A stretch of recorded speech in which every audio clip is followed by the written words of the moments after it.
Wanna be where you are. I want you to look the way, boy. Be my superstar. Your love is all it takes, boy. Wanna be where you are. Hello, and here we go again. Blue cap, blue shirt, blue fan. Yes, saw all of those in the last video. That's because I'm recording these together. Well, I've got a backlog of these videos. I made 2 pages. One you may have already seen, which is up already, the doodling one, and the next one, which I haven't done the voiceover for yet, is a more normal art journaling page for me. So enjoy. It's my usual style. It's got bright colours, there's a little critter in it, it's got bubble writing. So yeah, not much more to say about it, and well, hopefully you're going to hear a bit more about it in the voiceover. So yep, see you next time. Bye for now, enjoy the video.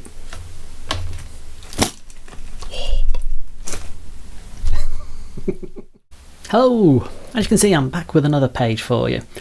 As you can see, the left hand side is the I Can't Get Enough About Drains page, which I made a couple of weeks ago. You'll find in a previous video, and I think it's about time I decorated the right hand side of it.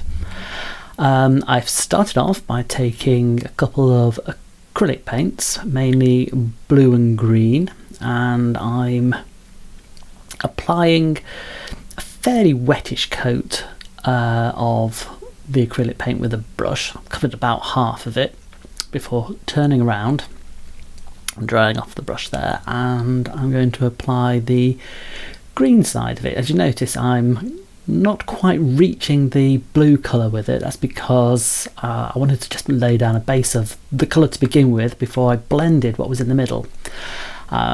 Putting down more paint because I needed a bit more, and as you can tell, I'm starting off with using the same brush, but starting off with putting that green paint down and then the blue, and it's fairly wet, so it's blending into each other. And as you'll see, I'm just basically working it. There's a few times it gets into an error and it gets slightly darker, but once I've got it mostly blended, you can tell I've done the strokes the other way to blend it in. Rather than go from top to bottom, I'm going from left to right there. It's beginning to look alright. Of course, I'm not satisfied. I still see that areas where I don't think it's blended enough, so I just keep on working at it and drying my brush off on the kitchen towel, just so I don't mix the paints up too much. And yes, now that I'm mostly happy with it, as you see, I can't seem to help touching it up, but I take away the page underneath carefully. Although it looks in fast, it's like ripped it off, I carefully took the masking tape off. And now there's a Caramel Studio stamp that I'm put some archival ink on. I think it stays on ink on. Thought, well, should I just do the ones that I thought, no, let's stamp it a couple of times, fill the page a bit with it. So there we go, a second time, and then something at the top just so it feels like it's got the movement of going from the top of the page to the bottom. Okay, I printed out a whole load of one of my digital stamps, one of my little critters, and I thought I'd try and show how you can take what looks like a fairly clean looking image and make it look more pencily, sketchy and arty. So I've taken a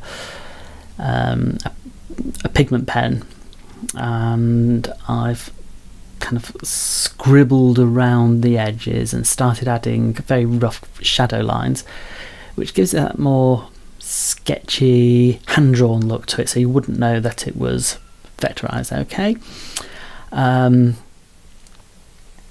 I've then got my watercolor paints, and I'm going to choose, as you'll see in a minute, an orange colour to colour my little critter in. And the reason for that is, if you look at a colour wheel, orange is the complementary colour, as in it sits opposite the blues and the greens.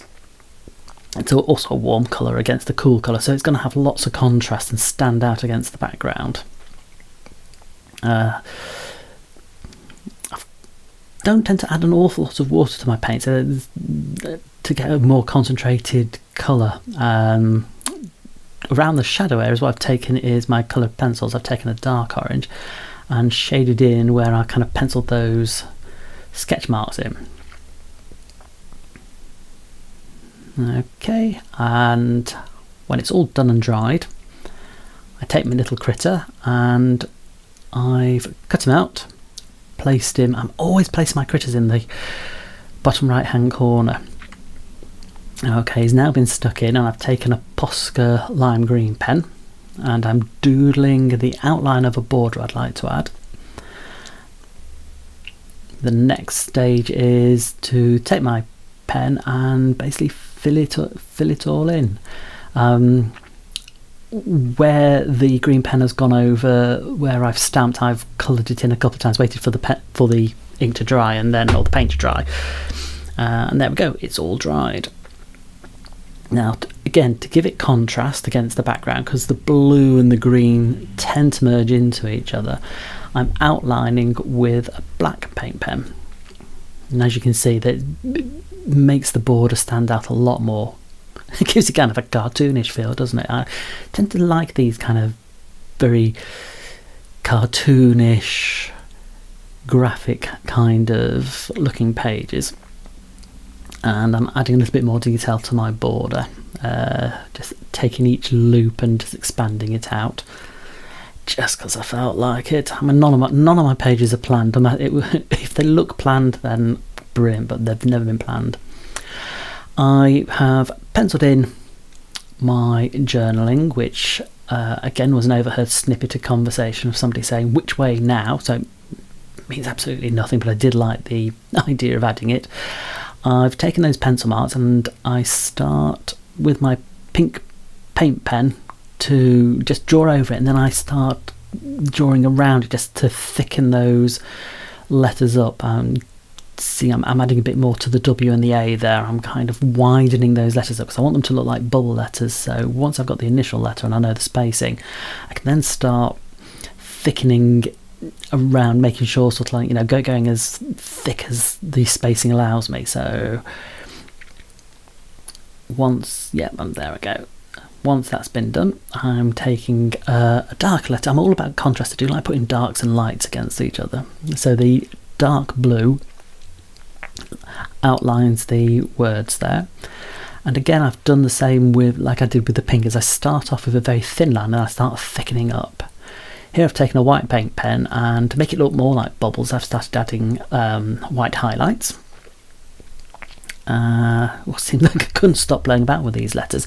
I then felt like the blue wasn't quite dark enough, so I'm outlining in black, which, given that I've got black in there already, again, I started off thin and then started thickening up those lines, because you can always add a thick line, can't go thinner. And I do love playing with when I do balloon letterings. I don't seem to be able to stop. I start adding more and more details, more so than I do with things like backgrounds. Backgrounds I like to keep clean, but lettering I like to play with. Okay, there I go. Should have edited this down a bit more, shouldn't I? Even I'm bored looking at it. Come on, Paul, get a hang on of it. There we go.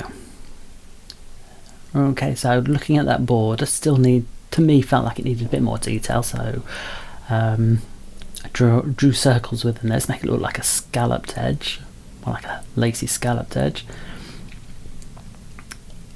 And yeah, this is something new. I've kind of been leaving most of my digital stamp critters kind of floating in the air, and I thought this time, no, I'll add a shadow just to ground him. Give him actually something to stand on. So I started off with a grey paint pen, but then to give it a little bit of gradient, I took a black pencil, and you're about to... Oh no, I thought I was going to fill the shadow in. Do apologise. What I'm actually doing is taking the blue pen and adding a little bit of shading around the outside of that border, just to, make it not so stark, the gradient between sort of like that green and the background, so it kind of a little bit more, looks like a bit of a shadow and blends it in a little bit more. Makes it look a bit more arty. Okay, right, this is what I thought I was about to do. And that is to add a little bit of black to the grey, to give it a slightly darker to lighter shade of a shadow. Okay, and finally I hope I'm going to pick up that green pencil. Come on, pick up the green pencil. Ah, you're not. Well, I picked up the green pencil and I did colour those dots in. And there you go, a close-up of the page. Hope you enjoyed. Wanna be where you are.